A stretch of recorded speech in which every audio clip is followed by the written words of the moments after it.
Chapter 38 Challenges to the Post-War Order, 1973 to 1980. I must say to you that the state of the Union is not good. Gerald Ford, 975. Americans in the 1970s struggled through a crisis of confidence in leaders and institutions, as well as wrenching transformations in the nation's economy and politics.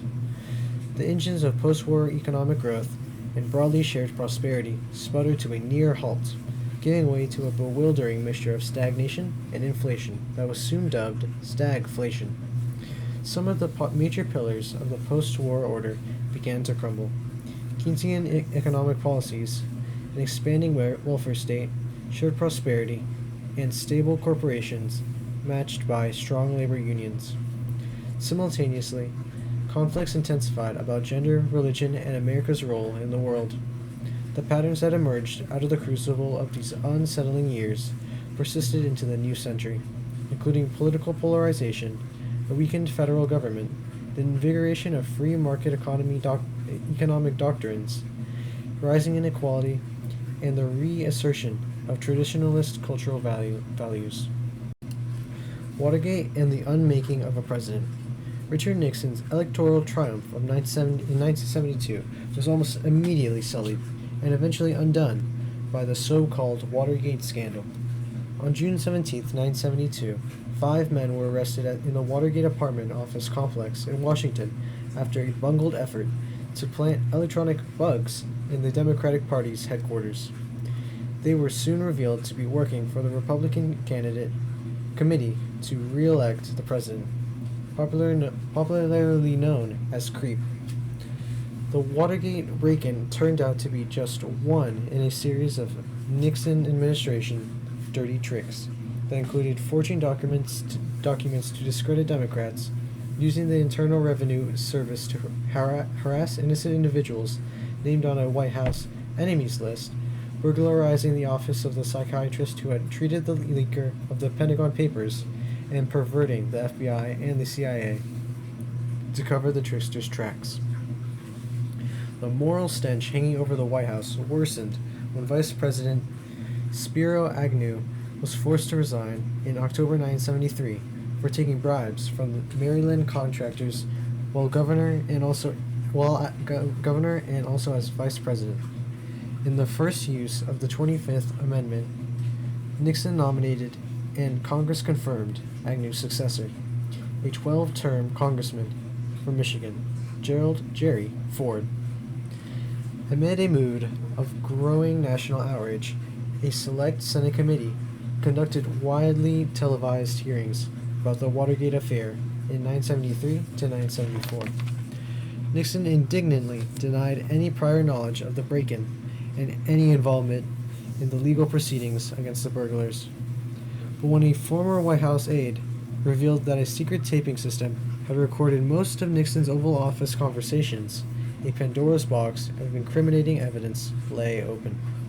Nixon at first agreed only to the publication of relevant portions of the tapes, with many sections missing, including Nixon's frequent obscenities, which were excised with the phrase, expletive deleted.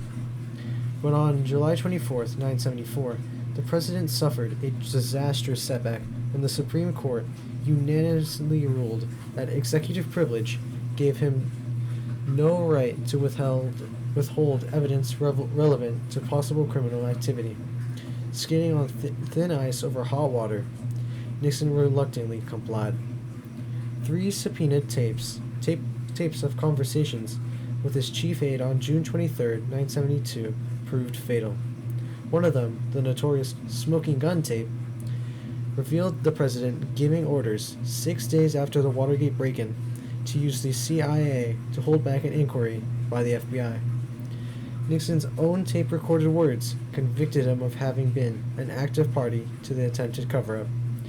The House Judiciary Committee proceeded to draw up articles of impeachment based on obstruction of justice, abuse of the powers of the presidential office, and contempt of Congress. The public's wrath proved to be overwhelming. Republican leaders in Congress concluded that the guilty and unpredictable Nixon was a loose cannon on the deck of the ship of state. They frankly informed the president that his impeachment by the full House and removal by the Senate were foregone conclusions, and that he would do best to resign. Left with no better choice, Nixon choked back his tears, announced his resignation in a dramatic television appearance on August 8th, 1974. Few presidents had flown so high, and none had sunk so low.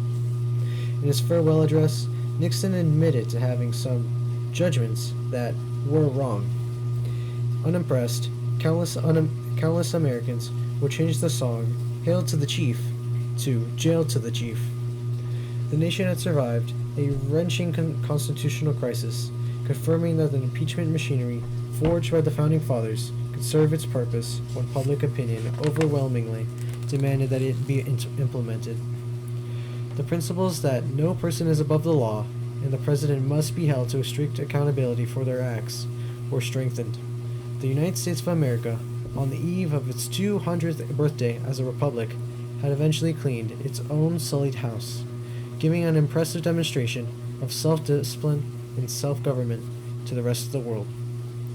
But the toll exacted by Watergate on the public's faith in government proved steep indeed. Americans' disillusionment deepened as the economy fell into a prolonged slump. Sources of stagnation. Even as the 1960s lurched to a close, the fantastic quarter-century economic boom of the post-World War II era was already showing signs of petering out. By increasing their productivity, American workers had doubled their average standard of living in the 25 years since the end of World War II.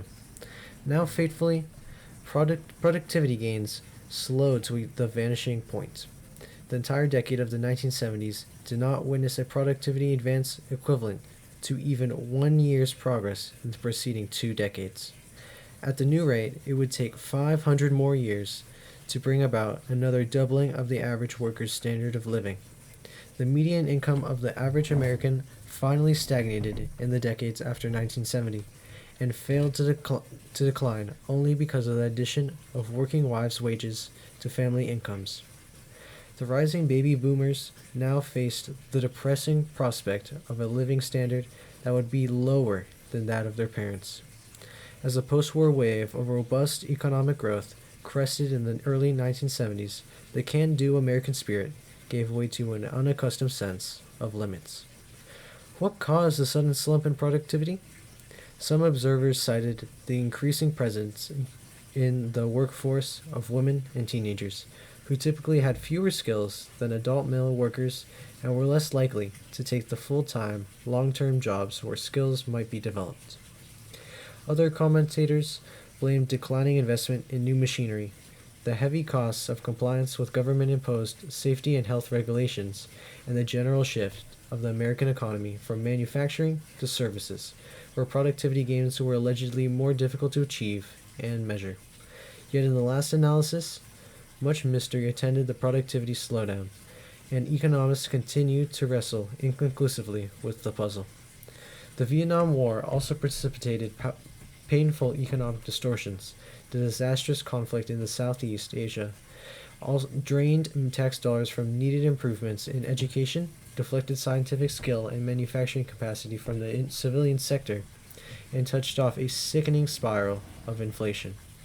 Sharply rising oil prices in the 1970s also fed inflation, but its deepest roots lay in the deficit spending of the 1960s, especially Lyndon Johnson's insistence on simultaneously fighting the war in Vietnam and funding Great Society programs at home, all without a tax increase to finance the added expenditures. Both military spending and welfare spending are inherently inflationary in the absence of offsetting tax collections, because they put dollars into people's hands without adding to the supply of civilian goods that those dollars can buy. Whatever its cause, the effects of inflation were deeply felt. Prices increased astonishingly throughout the 1970s. The cost of living tripled in the dozen years after Richard Nixon's inauguration, creating the longest and steepest inflationary cycle in American history. Other weaknesses in the nation's economy were also laid bare by the abrupt reversal of America's financial fortunes in the 1970s. The competitive advantage of many major American businesses had been so enormous after World War II that they had small incentive to modernize plants and seek more efficient methods of production. The defeated German and Japanese people had meanwhile clawed their way out of the ruins of war and built wholly new factories with the most up-to-date technology and management techniques. The sale of the first Japanese-made Toyota automobile in the United States in 1957 proved to be a harbinger of the dawning era of global economic competition. The, by the 1970s, Japanese efforts paid handsome rewards as they came to dominate industries like automobiles, steel, and consumer electronics, fields in which the United States had once been unchallengeable. The sickly economic performance of the 1970s hung over the decade like a pall. It frustrated both policymakers and civilians who keenly remembered the growth and optimism of the post-war years. The overachieving generation who had won the war had never met a problem they could not solve. But now, a stalemated, unpopular war and a stagnant, unresponsive economy ended the liberal dream, vivid since the New Deal days, that an affluent society could spend its way to social justice. The first unelected president. Gerald Rudolph Ford, the first man to be made president solely by a vote of Congress, entered the besmirched White House in August 1974 with serious handicaps. He was widely and unfairly suspected of being little more than a dim-witted former college football player.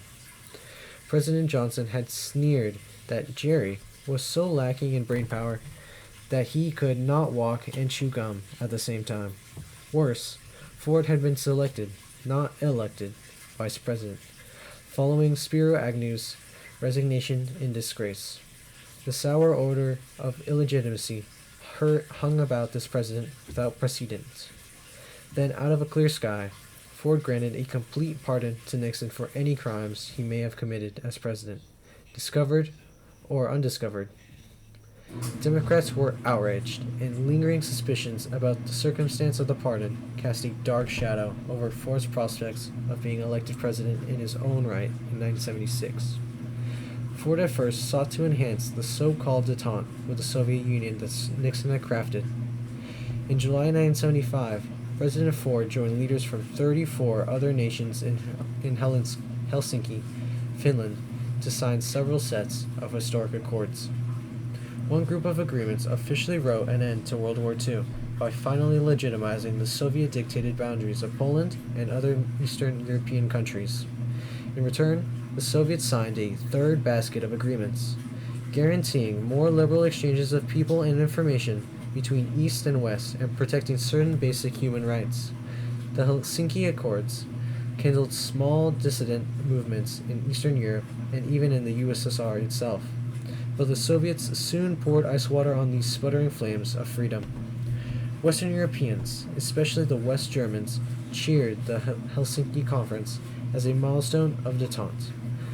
But in the United States, critics increasingly charged that détente was proving to be a one-way street. American granite technology flowed across the Atlantic to the USSR, and little of comparable importance flowed back. Moscow also continued its human rights violations, including restrictions on Jewish immigration, which prompted Congress in 1974 to add punitive restrictions to U.S.-Soviet trade bill.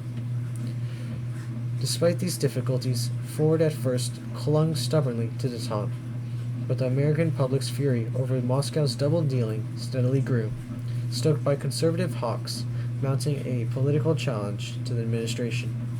By the end of his term, the president was refusing even to pronounce the word détente in public. The thaw in the Cold War was threatening to prove chillingly brief. Defeat in Vietnam. Early in 1975, the North Vietnamese gave full throttle to their long-expected drive southward. President Ford urged Congress to vote still more weapons for Vietnam, but he pleaded in vain. Without the crutch of massive American aid, the South Vietnamese quickly and ingloriously collapsed.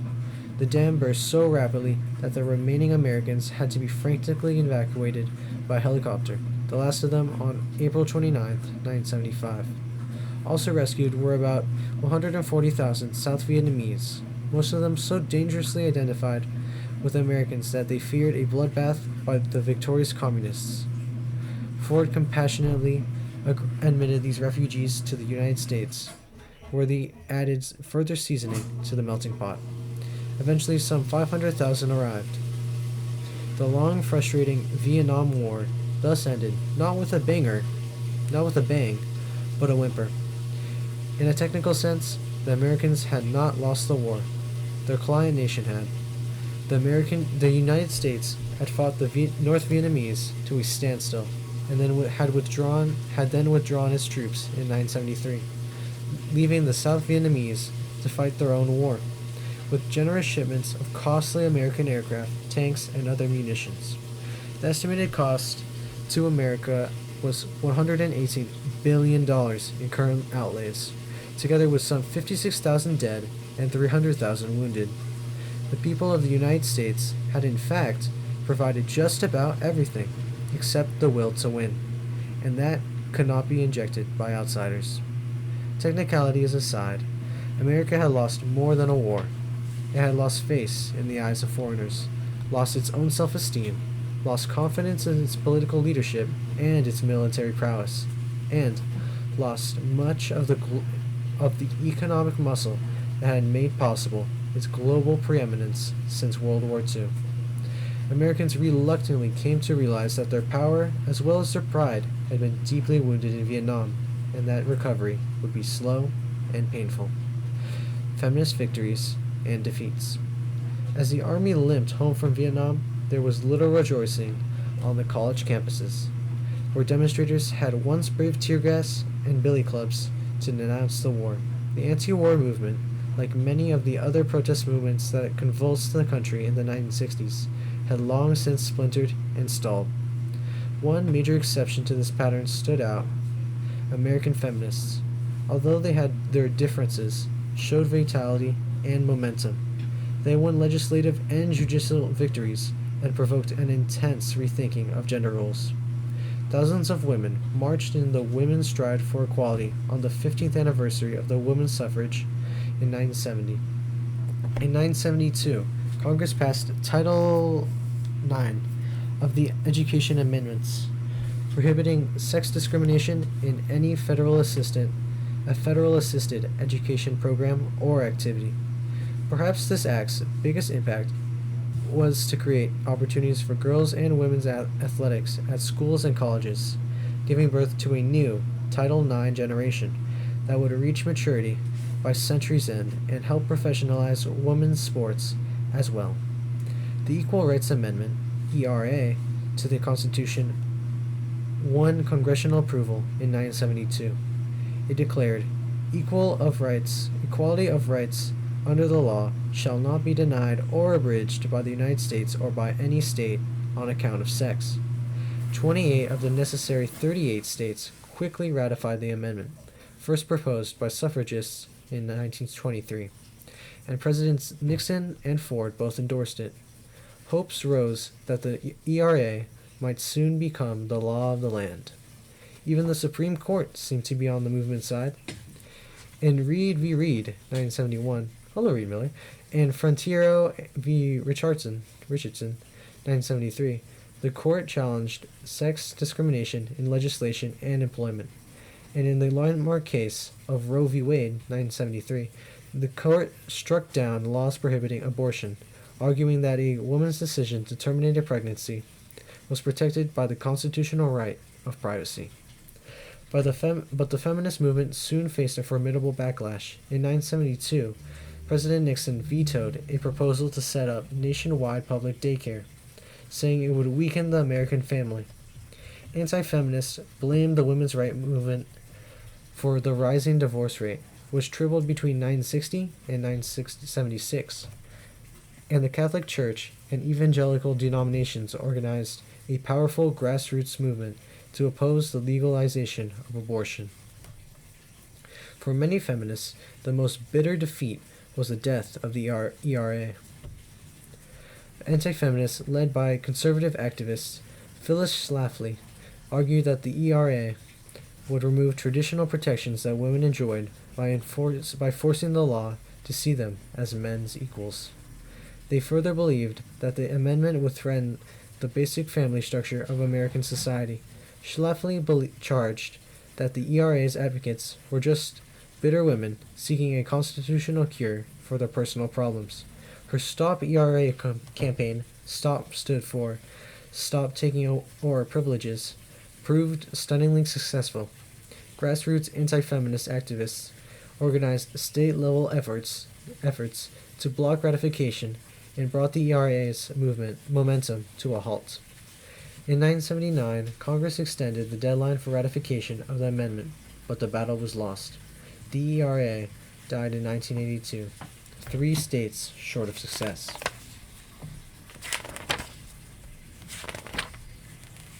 Politics and policy made up only part of the story of second-wave feminism, however. The women's movement proved to be an undeniably transformative force in the 1970s. Women's labor participation rate accelerated its historic climb as major professions like medicine, law, and higher education opened their doors to female career seekers. Feminist enterprises from battered women's shelters and rape crisis centers to women's bookstores and support groups proliferated. Women's liberation and the alleged battle of the sexes it provoked became staples of 1970s popular culture in film, books, and television. Nearly frank discussions of female sexuality abounded. Perhaps most profoundly, ongoing transformations in the size and structure of American families, including the growing numbers of divorced single-parent and dual-income households, would ensure women's centrality to battles over lifestyle choices and family values for years to come. The 70s in black and whites. Although the civil rights movement had fractured, race remained an explosive issue in the 1970s. The Supreme Court in Milliken v. Bradley, 1974, blindsided school integrationists when it ruled that desegregation plans could not require students to move across school district lines. The decision effectively exempted suburban districts from shouldering any part of the burden of desegregating inner-city schools, thereby reinforcing white flight from cities to suburbs. By the same token, the decision distilled all the problems of segregation into the least prosperous districts, often pitting the poorest and most disadvantaged elements of the white and black communities against one another. Affirmative action programs also remained highly controversial. While white workers who were denied advancement and white students who were refused college admission continued to raise the cry of reverse discrimination, charging that their right had been violated by employers and admission officers who put more weight on racial or ethnic background than on ability or achievement. One white Californian, Alan Bakke, made headlines in 1978 when the Supreme Court, in a 5-4 decision, upheld his claim that his application to medical school had been turned down because of an admission policy that favored minority applicants. In a tortured decision reflecting the troubling moral ambiguities and insoluble political complexities of this issue, the court ordered the University of California at Davis Medical School to admit Bakke and declared that preference in admissions could not be given to members of any group, minority, or majority on the basis of ethnic or racial identity alone. Yet at the same time, the court said that racial factors might be taken into account in a school's overall admissions policy for purposes of assembling a diverse student body. Among the dissenters on the sharply divided bench was the court's only black justice, Thurgood Marshall. He warned in an impassioned opinion that the denial of racial preferences might sweep away years of progress by the civil rights movement. But many conservatives cheered the decision as affirming the principle that justice is colorblind. Inspired by the civil rights movement, Native Americans in the 1970s gained remarkable power through using the courts and well-planned acts of civil disobedience. But while blacks had fought against segregation, Indians used the tactics of civil rights movement to assert their status as separate, semi-sovereign peoples. Indian activists captured the nation's attention by seizing the island of Alcatraz in San Francisco Bay in 1970 and the village of Wounded Knee, South Dakota, in 1972. A series of victories in the courts consolidated the decade's gains. In the case of United States v. Wheeler, 1978, the Supreme Court declared that Indian tribes possessed a unique and limited sovereignty, subject to the will of Congress, but not to individual states. The Bicentennial Campaign. America's 200th birthday in 1976 fell during a presidential election year, a fitting coincidence for a proud democracy. President Gerald Ford energetically sought the Republican nomination in his own right, and only narrowly defeated challenger Ronald Reagan, former actor and governor of California. Reagan's pursuit of the GOP nomination was propelled by a swelling conservative movement that came to be known as the New Right. His campaign also highlighted a major change in the American political system when it made shrewd use of the proliferating primary elections that delicate selection reforms had recently prompted. The New Right's cadre of activists and political organizers were mainly veterans of Barry Goldwater's failed 1964 presidential campaign. They spent the 1970s building an interlocking network of advocacy groups, political action committees, and think tanks. More populist in tone than previous generations of political conservatives, the New Right emphasized hot-button cultural issues, from the ERA and abortion to busing and school curricula, as well as a nationalist foreign policy outlook that rejected détente and international treaties. Ford's moderate governing approach during his brief presidency, and especially his appointment of the liberal Republican Nelson Rockefeller as his vice president, had prompted conservatives to seek an alternative nominee. Though Reagan fell short at the Republican convention in 1976, he and the movement behind him grew substantially more powerful over the next 4 years. The Democratic standard-bearer in 1976 was 51-year-old James Earl Jimmy Carter, Jr., a dark horse candidate who galloped out of obscurity during the long primary election season. A peanut farmer and former Georgia senator who insisted on the humble Jimmy as his first name, this born-again Baptist touched many people with his down-home sincerity. He ran against the memory of Nixon and Watergate as much as he ran against Ford. His most effective campaign pitch was his promise, "I'll never lie to you." Untainted by ties with the corrupt or cynical Washington, he attracted voters as an outsider who would clean the disorderly house of big government. Carter squeezed out a narrow victory on Election Day with 51% of the popular vote. The electoral count stood at 297 to 240. The winner swept every state in his native South except Virginia. Especially important were the votes of African Americans, 97% of whom cast their ballots for Carter. But in yet another sign of the changing political alignments in the South, Ford actually beat Carter among white Southerners, garnering 53% of their votes to Carter's 46%.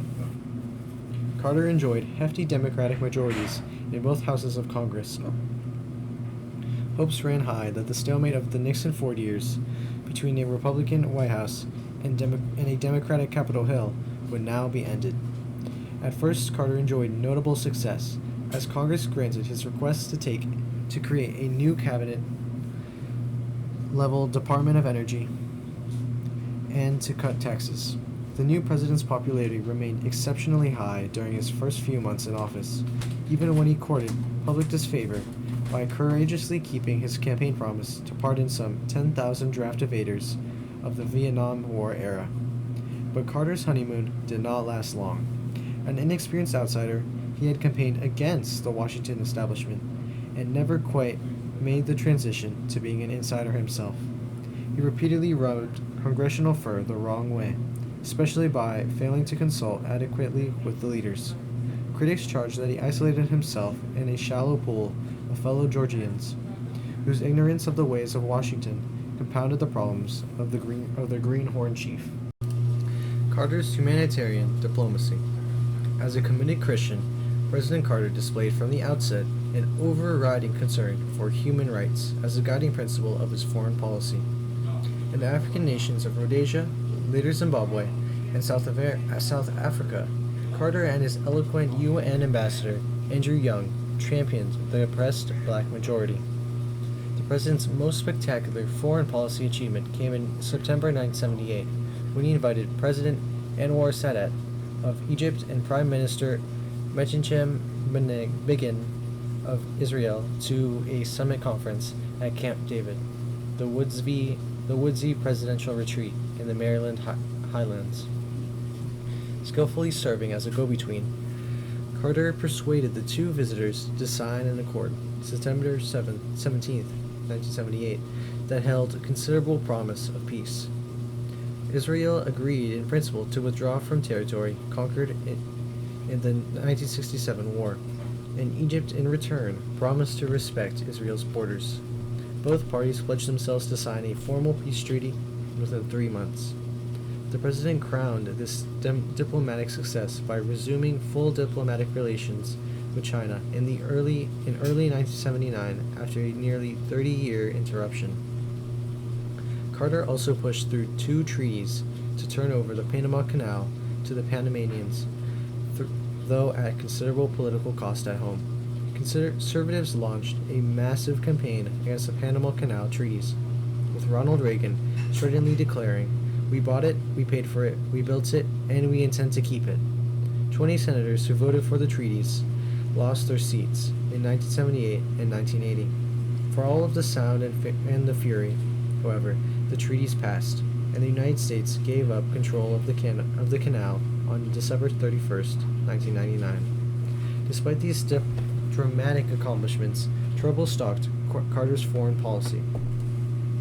Overshadowing all international issues was the ominous reheating of the Cold War with the Soviet Union.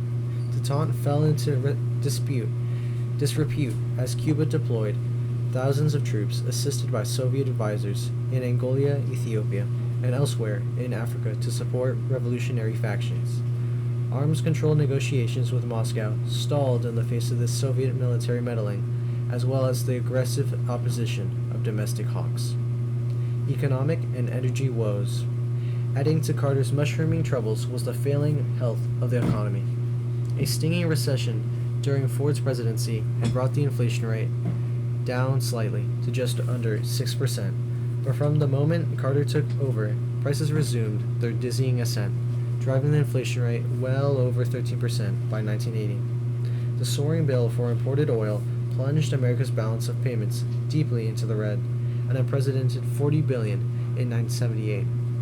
The oil shocks of the 1970s taught Americans a painful but necessary lesson, that they could never again seriously consider a policy of economic isolation, as they had tried to do in the decades between the 2 world wars. For most of American history, foreign trade had accounted for no more than 10% of gross national product, GNP.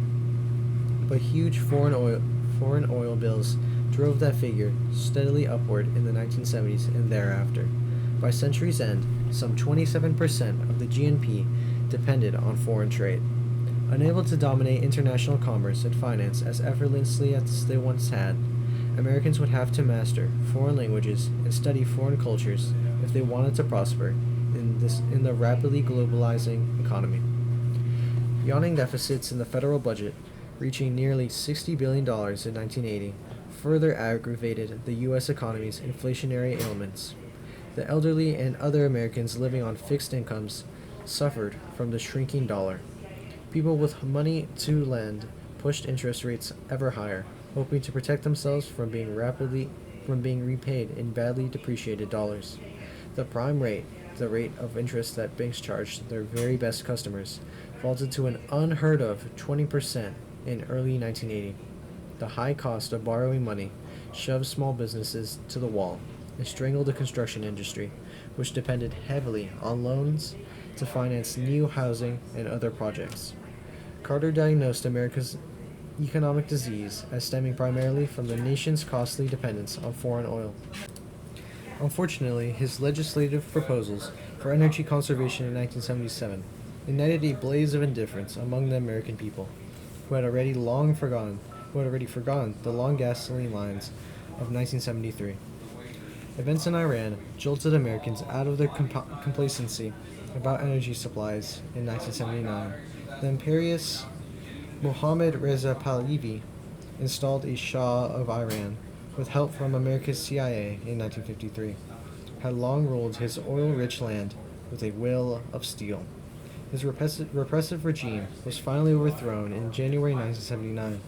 Violent revolution was spearheaded in Iran by Muslim fundamentalists who fiercely resented the Shah's campaign to westernize and secularize his country, denouncing the United States as the Great Satan that had abetted the Shah's efforts. These extremists engulfed Iran in chaos in the wake of his departure.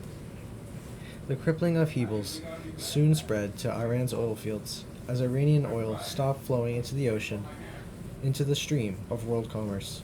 Shortages appeared, and OPEC again seized the opportunity to hike petroleum prices. Americans once more found themselves waiting impatiently in long lines at gas stations or buying gasoline only on specified days. As the second oil crisis deepened, President Carter sensed the rising temperature of popular discontent. In July 1979, he retreated to the presidential mountain hideaway at Camp David, where he remained largely out of public view for 10 days. Like a royal potentate of old, summoning the wise men of the realm for their counsel in a time of troubles, Carter called in over 100 leaders from all walks of life to give him their views. Meanwhile, the nation waited anxiously for the results of these extraordinary deliberations. When Carter came down from the mountaintop on July 15, 1979, he stunned a perplexed nation with his Malay speech, chiding his fellow citizens for falling into a moral and spiritual crisis, and for being too concerned with material goods. A few days later, in a bureaucratic massacre of almost unprecedented proportions, he fired 4 cabinet secretaries and circled the wagons of his Georgia advisors more tightly about the White House by reorganizing and expanding the power of his personal staff. Critics began to wonder aloud whether Carter, the professed man of the people, was losing touch with the popular mood of the country. The turn toward the market. The energy crisis, stagflation, and Carter's political woes helped to nurture a powerful conservative challenge to the very foundations of post-war American social contract, which had featured a strong federal government, active economic regulation, expanded social provision, and a large measure of income equality. Now the emphasis shifted to the energy, the promise of the free market, and the burdens and dangers of big government. An influential group of thinkers known as neoconservatives, many of them former liberals, appalled by what they regarded as the excess of the 1960s, spearheaded this conservative revival. They championed free market capitalism, liberated from government restraints, and sharply questioned the efficacy of the welfare programs spawned by Lyndon Johnson's Great Society initiatives. They called for the restoration of traditional values at home and took tough, harshly anti-Soviet positions in foreign policy. Prominent among pro-market thinkers was the Nobel Prize-winning economist Milton Friedman, a long-standing critic of Keynesian economics and activist government. He achieved a new level of popular influence in 1979 with a best-selling book he co-wrote with his wife, Rose, called Free to Choose. The book, as well as an accompanying 10-part public television documentary, made a compelling case for the superiority of free markets when it came to solving social problems and protecting individual liberty. A talented quipster, Friedman once joked, "If you put the federal government in charge of the Sahara Desert, in 5 years there would be a shortage of sand." Conservative thinking complemented conservative action. Corporate political action committees mushroomed from 89 in 1974 to 1,024 in 1980, while the number of companies with registered lobbyists shot up from 175 in 1971 to nearly 2,500 in 1982. Concerted conservative opposition killed 2 labor law reforms, reform bills during Carter's presidency, as well as minimum wage hike and the establishment of a consumer protection agency. Critics also pinned the blame for stagflation on onerous government regulations, contributing to a sweeping deregulatory movement in areas as disparate as transportation, communications, and banking. Significantly, President Carter also supported deregulation and the liberation of market forces. As the president put it, we believe that we ought to get the government's nose out of the private enterprise of this country. Younger congressional Democrats also began to move away from the New Deal era positions of their elders. "We're not a bunch of little Hubert Humphreys," one of them declared in 1974, scornfully repudiating his party's 1968 presidential nominee and one of the most prominent liberals of the post-war era. Those spearheaded by a resurgent Republican right, the turn toward the market attracted bipartisan support in America and elsewhere. The most politically explosive aspect of the new anti-government policy centered on taxes. A tax revolt in California and other states in 1978 soon snowballed into a revolutionary new tax-cutting agenda for this conservative movement nationwide, one that rewrote the script of American politics in the following decade. Foreign affairs and the Iranian imbroglio. Hopes for a less dangerous world rose slightly in June 1979 when President Carter met with Soviet leader Leonid Brezhnev in Vienna to sign the long-stalled SALT II, Strategic Arms Limitation Talks II agreements, limiting the levels of lethal strategic weapons in the Soviet and American arsenals. But conservative critics of the president's defense policies still regarded the Soviet Union as a wicked witch of the East, unsheathed their long knives to carve up the SALT II treaty when it came to the Senate for debate in the summer of 1979. Political earthquakes in the petroleum-rich Persian Gulf region finally buried all hope of ratifying the SALT II treaty. On November 4th, 1979, a mob of passionately anti-American Muslim militants stormed the United States Embassy in Tehran, Iran, and took all of its occupants hostage. The captors then demanded that the American authorities ship back to Iran the exiled Shah, who had arrived in the United States 2 weeks earlier for medical treatment. World opinion hotly condemned the diplomatic felony in Iran, while Americans agonized over both the fate of the hostages and the stability of the entire Persian Gulf region. So dangerously close to the Soviet Union, the Soviet Army then aroused the West's worst fears on December 27, 1979, when it blitzed into the mountainous nation of Afghanistan, next door to Iran, and appeared to be poised for a thrust at the oil jugular of the Gulf. President Carter reacted vigorously. He slapped an embargo on the export of grain and high-technology machinery to the USSR, and he called for a boycott of the upcoming Olympic Games in Moscow. He proposed the creation of a rapid deployment force to respond to suddenly developing crises in faraway places, and requested that young people, including women, be made to register for a possible military draft. The president proclaimed that the United States would use any means necessary, including force, to protect the Persian Gulf against Soviet incursions. He grimly conceded that he had misjudged the Soviets, and the SALT II treaty became a dead letter in the Senate. Meanwhile, the Soviet army met unexpectedly stiff resistance in Afghanistan and bogged down in a nasty decade-long guerrilla war that came to be called Russia's Vietnam.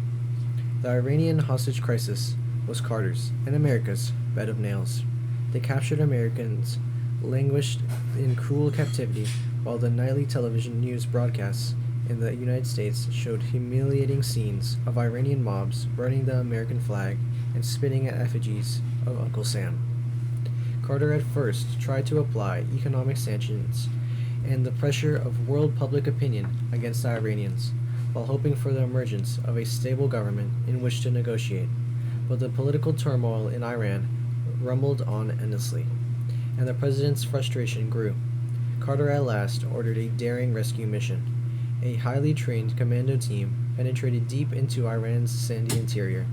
Their plan required tick-tock perfect timing to succeed, and when equipment failures prevented some of the members of the team from reaching their destination, the mission had to be scrapped. As the commandos withdrew in the dark desert night, 2 of their aircraft collided, killing 8 of the would-be rescuers.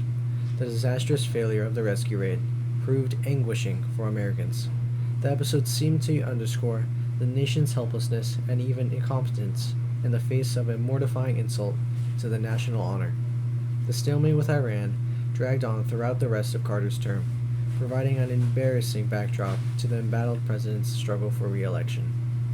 As the 1980 presidential race approached, a discontented and divided public looked to close the book on a frustrating decade. What Americans could not fully know at the time was how much lasting change had already taken place in such a relatively brief period. The long post-war boom and the broadly shared prosperity that accompanied it were gone for good, to be replaced in the coming decades by more fitful and less equitable spurts of economic growth. An ascendant conservative movement helped to popularize far-reaching critiques of government activism, as well as new arguments on behalf of free market policies, arguments that proved persuasive to many Americans. Economic inequality and political polarization alike grew steadily in the decades to come. Yet, perhaps paradoxically, the dawning era of dampened economic growth, governmental paralysis, and widening economic income disparity also witnessed increasing tolerance and inclusion for racial and ethnic minorities, immigrants, gays and lesbians, and women, all of whose horizons broadened dramatically in the decades ahead.